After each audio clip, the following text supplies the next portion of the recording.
Сәлем достар, бүгін сіздермен орыс тілінде жиі қолданылатын фразалармен бөлісетін боламын. Диалог түрінде, арнайы картинка түрінде дайындалған. Сіздерге ұнайды деген ойдамын. Егер осындай видеоның жалғасын күтсеңіздер, міндетті түрде комментарийға жалғасы деп жазып кетіңіздер.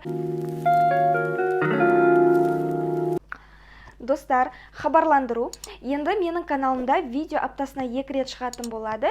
Бірінші видео әр сәрсенбі күні, среда күні, яғни орыс тіліне байланысты шығады, және әр сенбі күні, суббота күні кез келген еркін тақырыпта, өзім таңдаған тақырыпта болады басында. Одан кейін сіздердің сұрауларыңыз бойынша түсіретін боламын.